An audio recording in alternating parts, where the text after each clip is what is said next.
बोकारो में BS4 के तहत एक दिवसीय कार्यशाला सफलतापूर्वक संपन्न। बीते 15 अक्टूबर 2023 दिन रविवार को बोकारो में BS4 के तहत एक दिवसीय कार्यशाला सफलतापूर्वक संपन्न किया गया, जिसमें प्रशिक्षक के रूप में मूल निवासी संघ के प्रदेश महासचिव मूल निवासी वीरेंद्र कुमार और बामसेफ के राष्ट्रीय संगठन सचिव मूल निवासी मनोज कुमार उपस्थित रहे। मैं आकृति कुमारी और आप देख रहे हैं MBN न्यूज नेटवर्क। BS4 यानी भारतीय संविधान सम्मान सुरक्षा संवर्धन राष्ट्रव्यापी महाजन जागरण अभियान के तहत बीते 15 अक्टूबर 2023 दिन रविवार को बोकारो के सेक्टर 9 में एक दिवसीय कार्यशाला का आयोजन किया गया। इस कार्यशाला में बामसेफ और इसके ऑफशोर विंग्स के कई कार्यकर्ता उपस्थित रहे, जिन्हें दो महत्वपूर्ण विषय नई शिक्षा नीति और संगठनात्मक व्यवहार पर विशेष रूप से जानकारी दी गई। कार्यक्रम में प्रशिक्षक के रूप में मूल निवासी संघ झारखंड प्रदेश के प्रदेश महासचिव मूल निवासी वीरेंद्र कुमार और बामसेफ के राष्ट्रीय संगठन सचिव मूल निवासी मनोज कुमार उपस्थित रहे।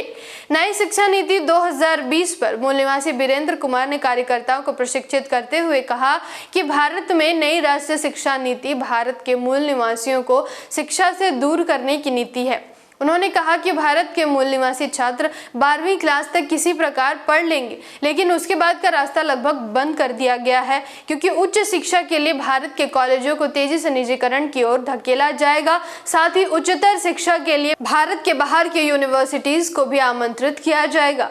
इससे उच्च शिक्षा काफी महंगी हो जाएगी, जो भारत के मूल निवासियों की पहुंच से बहुत दूर हो जाएगी। उन्होंने बताया कि शिक्षा के क्षेत्र में शिक्षा के गुणवत्ता को बढ़ाने के लिए निजी विद्यालयों को बढ़ावा दिया जाएगा। ऐसी नीति बनाई गई है जिससे शिक्षा काफी महंगी हो जाएगी और भारत के मूल निवासी जो मुश्किल से अपने परिवार के लिए 2 वक्त की रोटी जुटा पाते हैं, वह प्राइवेट स्कूलों की फीस कैसे भर पाएंगे। प्रदेश महासचिव ने कहा कि इस नई शिक्षा नीति के अनुसार कक्षा 6 से वोकेशनल कोर्स द्वारा बच्चों को उनके रुचि के कार्यों को प्रोफेशनल तरीके से सिखाया जाएगा, जैसे कढ़ाई का काम, कपड़े धुलाई का काम, चमड़े के जूते बनाने का काम, पंचर बनाने का काम, मिट्टी के बर्तन बनाने का काम और बाल काटने का काम इत्यादि। इससे भारत में जातीय पेशा को बढ़ावा मिलेगा और संविधान के द्वारा जो मूल निवासी डॉक्टर, इंजीनियर और अधिकारी बन रहे थे, वह अपने जातिगत कार्यों में ही अपनी योग्यता जाहिर करने लगेंगे। मूल निवासी वीरेंद्र कुमार ने कहा कि कुल मिलाकर यह राष्ट्रीय शिक्षा नीति भारत के मूल निवासियों के लिए एक बार पुनः शिक्षा के द्वार बंद करने की पहल में पहला कदम है।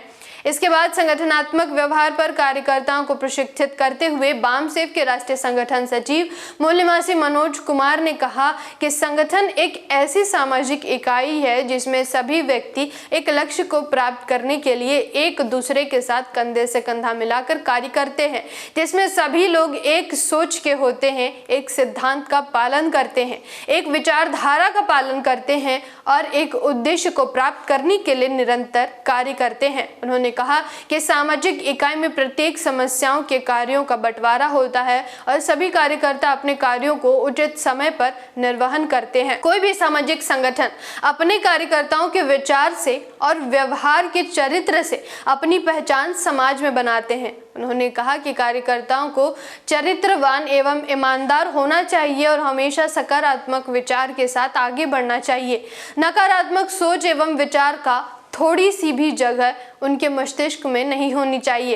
इस कार्यशाला में राज्य स्तर, जिला स्तर एवं प्रखंड स्तर के लगभग 50 से अधिक कार्यकर्ताओं ने भाग लिया, जिन्होंने इस तरह के और भी कार्यक्रमों की मांग की। जागृति के इस मुहिम में आप हमारा साथ और सहयोग दे। जानकारी महत्वपूर्ण लगी हो तो वीडियो को लाइक और शेयर करें। साथ ही हमारी अगली वीडियो सबसे पहले देखने के लिए चैनल को सब्सक्राइब करके बेल आइकन को प्रेस जरूर करें। धन्यवाद। जय भीम, जय मूल निवासी, जय संविधान, जय भारत।